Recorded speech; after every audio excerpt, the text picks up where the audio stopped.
기안84. 안녕하세요. 기안84에 대해 자세히 알아보겠습니다. 기안84 소개. 기안84는 웹툰 작가이자 방송인으로 잘 알려져 있습니다. 그는 다양한 작품과 방송 활동을 통해 인지도를 높여왔으며 특히 태어난 김에 세계 일주 시리즈에 출연하여 큰 화제를 모았습니다. 기안84의 주요 활동. 웹툰 작가 기안84는 다양한 웹툰 작품을 발표하며 인지도를 쌓아왔습니다. 그의 대표작으로는 태어난 김의 세계 일주 시리즈가 있습니다. 방송 출연, 기안84는 나 혼자 산다 프로그램에 출연하며 대중적인 인지도를 높였습니다. 그 외에도 다양한 예능 프로그램에 출연하며 활약하고 있습니다. 상 수상, 기안84는 방송연예대상 등 주요 상을 수상하며 활약하고 있습니다. 기안84의 개인전, 기안도. 최근에는 뮤진사 드롭에서 기안84의 개인전 기안도의 티켓이 판매되고 있습니다. 이 개인전에서는 기안84가 직접 진행하는 이벤트도 진행될 예정이라고 합니다. 기안84 부동산 투자. 기안84는 2019년 11월 서울 송파구 석촌역 인근 한 건물을 46억 원에 계약한 것으로 알려져 있습니다. 이를 통해 그가 부동산 투자에도 관심을 가지고 있음을 알 수 있습니다. 이처럼 기안84는 웹툰 작가, 방송인, 부동산 투자자 등 다양한 분야에서 활약하며 주목받고 있는 인물입니다. 그의 다양한 활동과 성과를 통해 그가 얼마나 다재다능한 인물인지 알 수 있습니다. 앞으로도 기안84의 행보가 기대됩니다. 기안84의 예능 활동과 스타일에 대해 자세히 알아보겠습니다. 기안84의 예능 활동. 나 혼자 산다. 출연. 기안84는 예능 프로그램 나 혼자 산다에 출연하며 대중적인 인지도를 높였습니다. 그의 솔직하고 가식 없는 모습, 예측 불가능한 행동, 4차원적 성향 등이 큰 화제를 모았습니다. 태어난 김의 세계 일주. 출연. 기안84는 MBC 예능 프로그램 태어난 김의 세계 일주에 출연하며 한 번 주목받았습니다. 이 프로그램에서 그의 독특한 매력이 잘 드러났습니다. 다양한 예능 프로그램 출연, 기안84는 나 혼자 산다 외에도 다양한 예능 프로그램에 출연하며 활약하고 있습니다. 그의 예측 불가능한 행동과 4차원적 성향이 큰 재미를 주고 있습니다. 기안84의 스타일. 개성 있는 패션 스타일. 기안84는 자신만의 독특한 패션 스타일을 가지고 있습니다. 그는 오니츠카 타이거 등 스트리트 브랜드를 즐겨 입으며 자신만의 개성 있는 스타일을 연출합니다. 편안하면서도 개성 있는 스타일. 기안84의 스타일은 편안하면서도 개성 있는 것이 특징입니다. 그는 일상에서도 자신만의 스타일을 유지하며 이를 통해 독특한 매력을 발산합니다. 트렌디한 스타일링. 기안84는 트렌디한 스타일링으로도 주목받고 있습니다. 그는 최신 패션 트렌드를 잘 활용하며 자신만의 스타일로 재해석하여 선보입니다. 종합적으로 기안84는 예능 프로그램에서 독특한 매력을 발산하며 큰 인기를 얻고 있습니다. 또한 그의 개성 있는 패션 스타일도 많은 관심을 받고 있습니다. 앞으로도 기안84의 활약이 기대됩니다. 2021년에 웹툰 연재를 끝내고 2022년부터는 화가로도 활동하며 현재는 화가 활동과 방송 활동을 병행하고 있다. 작가명은 기안84라고 읽는다. 잘 모르는 사람들은 기안84로 읽는 경우도 있다. 하지만 과거 온게임넷의 켠김의 왕까지 출연분에서 작가 스스로 소개할 때 기안84라고 소개하는 것을 보면 후일 명칭을 바꾼 듯 작가명의 기안은 화성시 기안동이라는 지명에서 따왔다. 나 혼자 산다 출연 이후로 예능에서 독특한 캐릭터를 성립하여 예능인으로서의 입지를 다졌으며 2023 MBC 방송연예대상에서 대상을 수상, MBC 방송연예대상 역사상 최초의 비연예인 대상 수상자가 되는 영광을 안았다. 잘 나가고 싶은 고교생의 일상. 하루하루를 무의미하게 보내는 복학생의 에피소드. 갈굼에 시달리는 병사, 젊었던 시절로 돌아가고 싶은 노인 등 너무 보편적이라 쉽게 소비되고 끝날 수 있는 소재들을 본인만의 칙칙한 색으로 버무린다. 또한 위에 이말년이 인터뷰에서 언급한 것처럼 일상 속에서 범인들은 놓칠 디테일 캐치에 굉장히 능하다. 그래서 흔히 기안84의 만화에 대한 독자들의 호평도 특히 사람 냄새가 난다, 마음속 무언가를 끄집어낸다 등 현실적인 요소에 대한 평으로 집중된다.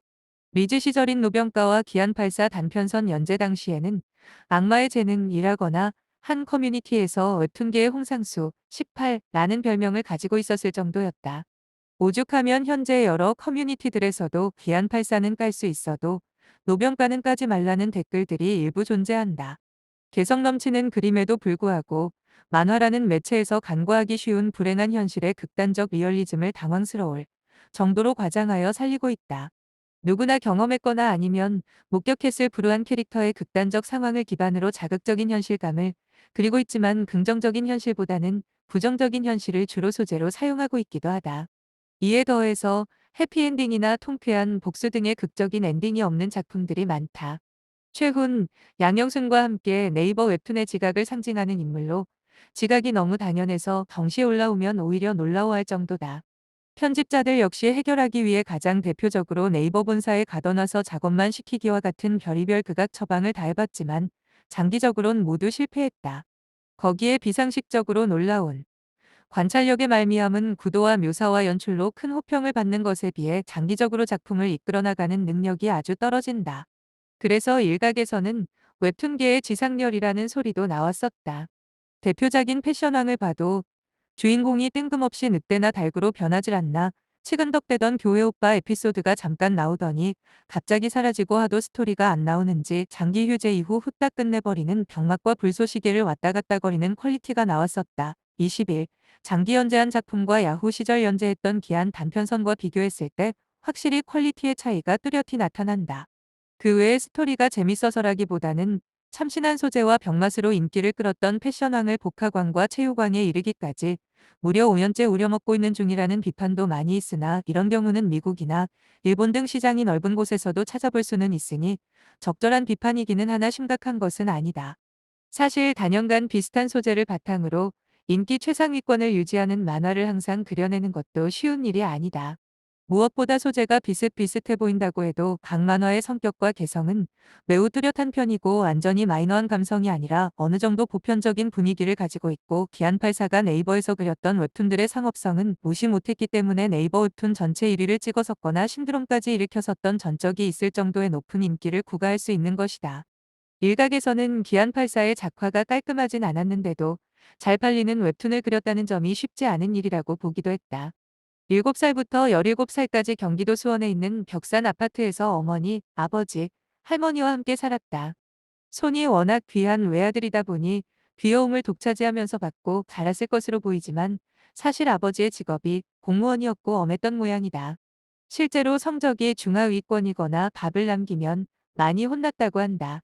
초등학교 4학년 때 공부를 못해서 어머니가 과외 선생님을 붙여줬는데 문제를 풀고 못 풀고가 문제가 아니라 아예 공부 시작을 못했다고 한다. 과외 선생님이 머리를 잡고 책상에 찍었을 정도 이와 관련해서 어머니에게 많이 맞았지만 고쳐지지 않았다고 한다. 어렸을 때 말이 많고 깔깔대고 산만했으며 극성 맞은 성격이었다고 한다. 1톤 트럭이 지나가면 뒤에 매달려서 뜻밖의 여정을 떠났다가 떨어져서 다친 적이 있는데 일을 몇 번 하다가 공포가 느껴지는 속도를 한 번 느끼고 떨어져서 죽을 뻔했다고. 초등학교에서는 예능캐로 자리 잡아서 나름 잘 나갔다. 27점 인기가 많아지고 강해지는 게 학생 때 목표라서 초등학교 5학년 때 학교 짱을 보고 강해지고 싶어서 혼자 자기 배를 때리면서 단련하거나 전 과목의 교재를 전부 들고 다녔다고 한다. 초등학교 6학년 때는 과학을 좋아해서 고무동력기와 과학상자를 즐겨 했고 장래 희망이 과학자여서 마지막엔 화약까지 즐겼는데 5,000원어치 화약을 사서 사제폭탄을 만들었다. 그걸 학교에 가지고 다니면서 자랑하고 제일 친한 친구 생일날 선물로 주었고 그 친구가 생일 파티에 터뜨렸는데 소리가 너무 커서 경찰이 왔다고 한다. 경찰이 왔다는 소리에 만족했어. 더 이상 여한이 없어. 과학에 대한 열정이 사라졌다고 한다. 원래는 꿈이 가수였는데 고등학생이 되고 난 이후로 만화가가 되기로 결심했다고 한다. 중학생 시절 학교폭력 피해자였다. 28. 남자끼리 있을 때 학교폭력 이야기를 꺼낸다는 사실을 창피하다고 생각했었는데 나중에 박태준이 자기가 학폭 피해자라는 이야기를 먼저 꺼냈을 때 얘가 나한테 마음을 열었구나라는 생각이 들어서 되게 고마웠다고 한다. 1997년 IMF 외환위기가 터지고 집안이 휘청거리면서 2000년 즈음에 현대 코오롱 아파트에 월세로 이사를 갔다고 한다. 다른 사람들이 집에 함부로 들어오는 것을 보고 되게 마음이 좀 그랬다고.